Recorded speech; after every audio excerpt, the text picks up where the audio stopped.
حضور علیہ الصلوۃ والتسلیم کا دور مسعود ہے۔ ایک صحابی رفع حاجت کرنے کے لیے آپ آبادی سے دور چلے جاتے ہیں اور وہاں پر آپ ایک عجیب منظر دیکھتے ہیں۔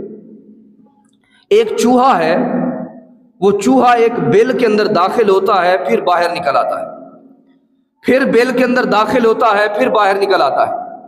آپ فرماتے ہیں کہ اس چوہے نے 6 سے 7 چکر لگائے، اس بیل کے اندر جاتا پھر باہر نکل آتا پھر اندر داخل ہو جاتا۔ کہتے ہیں میں نے یہ عجیب منظر دیکھا اور میں اس بیل کے پاس گیا اور اس بیل کے اندر میں نے دیکھا کہ اس کے اندر 6 سے 7 درہم پڑے ہوئے تھے،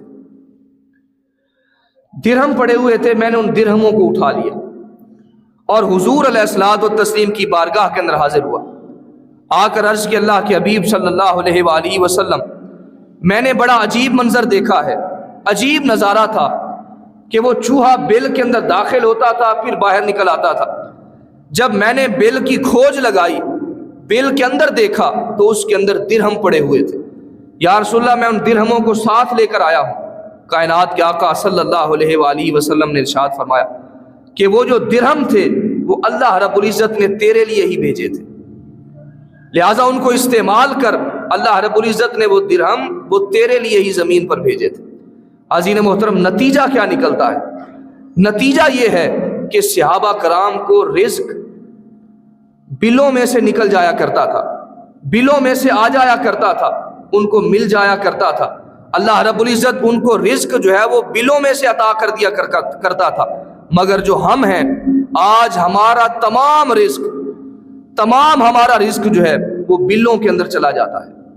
کبھی گیس کا بل ہے، کبھی بجلی کا بل ہے، کبھی پانی کا بل ہے، دیگر اخراجات کے اندر ہمارا تمام رزق، تمام آمدن، تمام کمائی ہماری اس کے اندر چلی جاتی ہے۔ عزیز محترم، صحابہ کرام کا جو دور ہے وہ یقیناً ایمان کے بڑا قریب دور ہے، حضور علیہ الصلوۃ والتسلیم کی قربت کا دور ہے، معیت کا دور ہے۔ اور چند صحابہ کرام تھے جو بہت امیر تھے، جن کے پاس بہت زیادہ مال و دولت تھا، جن کا نام حضرت عثمان غنی رضی اللہ تعالیٰ عنہ، اسی طرح عبد الرحمن بن عوف رضی اللہ تعالیٰ عنہ اور دیگر چند صحابہ کرام تھے۔ لیکن اکثر صحابہ کرام جو تھے وہ غریب تھے اور غربت کے اندر انہوں نے زندگی گزاری، لیکن اللہ رب العزت ان کے رزق کا اہتمام فرمایا کرتا تھا، ان کو رزق عطا فرمایا کرتا تھا، اور ان کا اللہ پر توکل، یقین، اعتماد اس قدر تھا، اللہ رب العزت ان کو بلوں میں سے بھی رزق جو ہے وہ عطا فرما دیا کرتا تھا۔ حضرت اسامہ بن زید رضی اللہ تعالیٰ عنہ، آپ کا آخری وقت ہے، شدید بیمار ہیں، موت کی کیفیت طاری ہے، نزع کا وقت ہے، اور آپ کے ذمے 80,000 درہم کا قرض ہے، 80,000 درہم آپ کے ذمے قرض ہے، پریشان ہے، اور بڑی کوشش کی کہ یہ قرض کسی طرح اتر جائے، مگر رقم بہت زیادہ تھی، قرض اتر نہیں پا رہا۔ حضرت امام حسن مجتبی رضی اللہ تعالیٰ عنہ آپ تشریف لے آتے ہیں، حال احوال پوچھتے ہیں، اور حضرت اسامہ بن زید اپنا حال ان کو بتاتے ہیں کہ 80,000 درہم کا قرضہ ہے اور میں پریشان ہوں کہ موت سے پہلے اپنے ہاتھوں سے اس قرض کو ادا کر دوں۔ عزیز محترم، حضرت امام حسن مجتبی رضی اللہ تعالیٰ عنہ فرماتے ہیں کہ 3 دن پہلے میرے پاس 80,000 درہم آئے تھے، لہٰذا میں پریشان تھا کہ میری ضرورت بھی نہیں ہے مگر اللہ رب العزت نے مجھے اتنی رقم کیوں عطا فرما دی، لہٰذا آج مجھے پتا چلا ہے کہ وہ آپ کی ضرورت تھی اور اللہ رب العزت نے وہ 80,000 درہم میرے پاس بھیجے تھے۔ لہذا حضرت امام حسن رضی اللہ تعالیٰ عنہ آپ نے وہ 80,000 درہم آپ نے حضرت اسامہ بن زید کے سپرد کیے اور انہوں نے اپنا قرض جو ہے وہ اتار دیا۔ تو جب اللہ سے تعلق، اللہ سے محبت اور اللہ سے قربت انسان کرتا ہے، اس کے ذکر سے وابستہ ہوتا ہے، اس کے ذکر سے رشتہ جوڑتا ہے، اللہ رب العزت اس کو کبھی بھی دنیا کی پرواہ نہیں رہنے دیتا، مال و دولت کی پرواہ نہیں رہنے دیتا۔ شرط یہ ہے کہ دل کے اندر اخلاص ہو، خلوص ہو، للہیت ہو، اور اللہ کی محبت، معرفت دل کے اندر موجود ہو۔ حضرت سلیمان علیہ السلام آپ وہ ہستی ہیں کہ 12 سال آپ نے حکومت کی، اور آپ کی حکومت جو تھی ہواؤں پر تھی، جنوں پر تھی، انسانوں پر تھی، پوری دنیا پر حضرت سلیمان علیہ السلام نے 12 سال حکومت کی۔ اور آپ کا ذریعہ معاش جو تھا وہ آپ زینے بنایا کرتے تھے، جو جانوروں کے اوپر کاٹھیاں رکھی جاتی ہیں، زین ہوتی ہیں، حضرت سلیمان علیہ السلام وہ بناتے تھے اور بازار کے اندر فروخت کرتے تھے۔ یہ آپ کا ذریعہ معاش تھا، یہ آمدن کا ذریعہ تھا۔ عزیز محترم، ایک دن بیٹھے بیٹھے دل کے اندر خیال آیا کہ میں تو بیت المال سے کچھ رقم نہیں لیتا، بیت المال سے اپنی خدمات کا معاوضہ نہیں لیتا، اور میں اپنا ذریعہ معاش رکھتا ہوں، میں محنت کرتا ہوں، زینے بناتا ہوں اور بازار کے اندر فروخت کرتا ہوں، اس کے ساتھ اپنے گھر کا چولہا جو ہے وہ جلاتا ہوں۔ اب یہ دل کے اندر خیال آیا۔ دوسرے دن حضرت سلیمان علیہ السلام زینے بنا کر آپ بازار کے اندر جاتے ہیں، مگر کوئی خریدنے والا وہاں پر موجود نہیں ہوتا۔ سارا دن بیٹھ بیٹھ کر حضرت سلیمان علیہ السلام واپس پلٹ آتے ہیں۔ دوسرا دن بھی ایسے گزر جاتا ہے، تیسرا دن بھی ایسے گزر جاتا ہے، حتیٰ کہ 4-5 دن جب ایسے گزرتے ہیں بڑے پریشان ہو جاتے ہیں۔ اللہ کے حضور عرض کرتے ہیں، مولا زین بنا کر لے جاتا ہوں مگر کوئی خریدنے والا نہیں ملتا۔ پہلے تو میری زین بک جایا کرتی تھی اور گھر کا چولہا آرام سے جل جاتا تھا، لیکن اب کوئی خریدنے والا نہیں ملتا۔ اللہ رب العزت نے فرمایا، سلیمان تم نے کہا تھا کہ میرا ذریعہ معاش ہے، میری محنت کی وجہ سے مجھے یہ مال ملتا ہے اور خرید و فروخت کرتا ہوں جس کے ساتھ میرے گھر کا چولہا جلتا ہے۔ اللہ رب العزت نے فرمایا، سلیمان یہ جو رزق ہے یہ دنیا کے کسی کارخانے سے نہیں ملتا، دنیا کے اندر کسی فیکٹری سے یہ رزق نہیں ملتا، یہ اللہ کے کارخانے سے رزق ملا کرتا ہے۔ فرمایا کہ ہم فرشتے کو انسانی شکل کے اندر بھیجا کرتے تھے جو تجھ سے آ کر زین کو خریدتا تھا اور تجھے پوری قیمت ادا کر کے واپس جایا کرتا تھا۔ عزیز محترم، رزق یقیناً اللہ رب العزت نے اپنے ذمہ کرم پر اس کا ذمہ اٹھایا ہے، اور رزق اللہ رب العزت عطا فرماتا ہے، اور اللہ ہی کسی کے دل کے اندر محبت پیدا کرتا ہے، اور اللہ ہی کسی کے دل کے اندر نفرت پیدا کرتا ہے۔ حضرت موسیٰ علیہ السلام سے اللہ رب العزت نے فرمایا، موسیٰ کیا دنیا کے اندر تمہارا کوئی دوست بھی ہے؟ حضرت موسیٰ علیہ السلام عرض کرتے ہیں، مولا ہاں میرا ایک دوست ہے جو درزی ہے۔ اللہ رب العزت نے فرمایا، موسیٰ جاؤ ذرا اس سے ایک سوئی مانگ کر لے آؤ۔ حضرت موسیٰ علیہ السلام اس درزی کے پاس جاتے ہیں اور اس درزی سے کہتے ہیں، مجھے ایک سوئی دے دو۔ وہ درزی کہتا ہے، اے اللہ کے نبی آپ مجھ سے میری جان مانگ لیں، میں وہ جان دینے کے لیے تیار ہوں، مگر آپ کو سوئی نہیں دے سکتا۔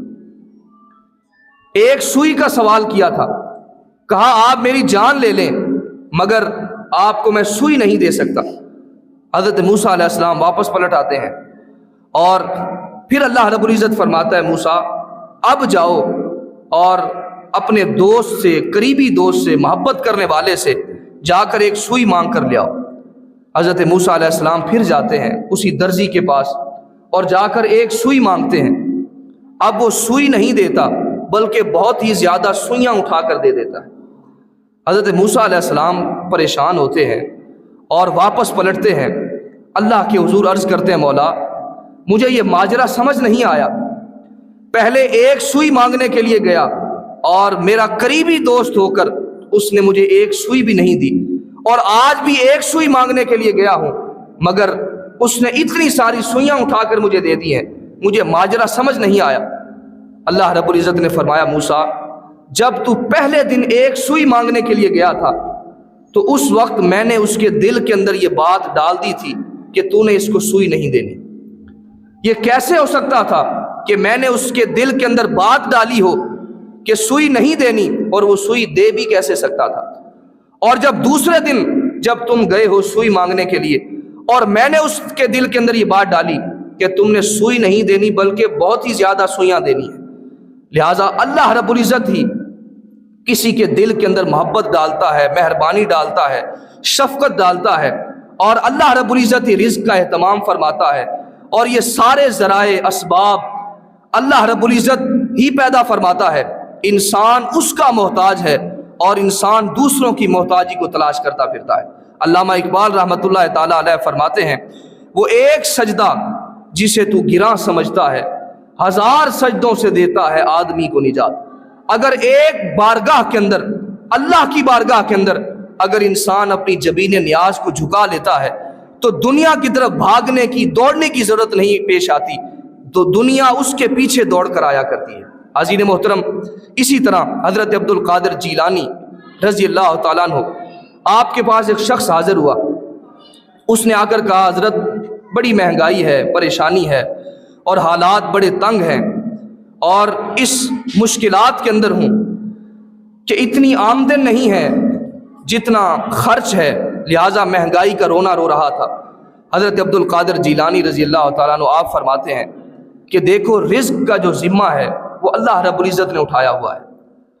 اگر گندم کا ایک دانہ اگر ایک درہم کا بھی ہو جائے، ایک دینار کا بھی ہو جائے، جو رب تجھے پہلے رزق عطا فرماتا تھا وہ اب بھی رزق عطا فرمائے گا، وہ اب بھی قادر ہے۔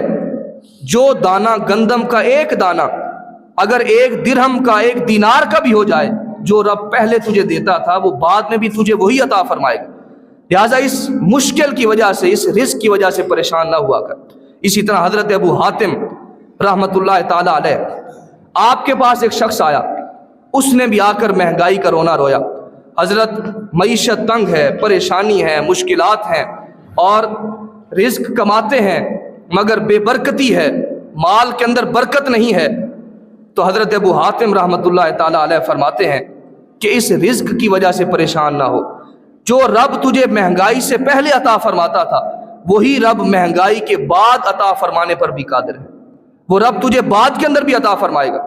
عزیز محترم، حضرت شفیق بلخی رحمۃ اللہ تعالیٰ علیہ، آپ کے پاس ایک شخص آیا، اس نے بھی آ کر مہنگائی کی شکایت کی اور آ کر مہنگائی کا رونا رویا کہ گوشت مہنگا ہو گیا ہے، دیگر ضروریات زندگی کا جو سامان ہے وہ مہنگا ہو چکا ہے۔ حضرت شفیق بلخی رحمۃ اللہ تعالیٰ علیہ آپ اس شخص کو نصیحت فرماتے ہیں کہ جس چیز کی قیمت بڑھ جائے اس چیز کو خریدنا چھوڑ دو، جس چیز کی قیمت عروج پر چلی جائے، بڑھ جائے، اس چیز کی خرید و فروخت کم کر دو۔ جیسے اس کو خریدنا بند کرو گے اس کی قیمت بھی نیچے آ جائے گی۔ تو یہ کلیہ، یہ ایک آسان فارمولہ بتایا، اگر کوئی چیز مہنگی ہو جائے تو اس کے بغیر گزارا کرنا شروع کر دو، وہ یقیناً وہ چیز خود بخود آہستہ ہو جائے گی اور اس کی قیمت کم ہو جائے گی۔ حضرت علی رضی اللہ تعالیٰ عنہ، آپ سے کسی نے پوچھا حضرت یہ بتائیں کہ معیشت بڑی تنگ ہے، پریشان ہوں اور اس پریشانی کے عالم کے اندر بڑے حالات نازک ہیں۔ حضرت علی رضی اللہ تعالیٰ عنہ آپ فرماتے ہیں کہ کیا تم نے کبھی 3 کام کرنے تو نہیں چھوڑ دیے؟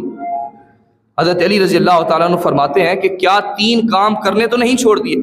وہ شخص پوچھتا ہے کہ حضرت وہ کون سے کام ہیں؟ آپ نے فرمایا پہلا کام، کیا تو نے بزرگوں کا ادب و احترام کرنا تو نہیں چھوڑ دیا؟ بزرگوں کا ادب و احترام کرنا تو نہیں چھوڑ دیا؟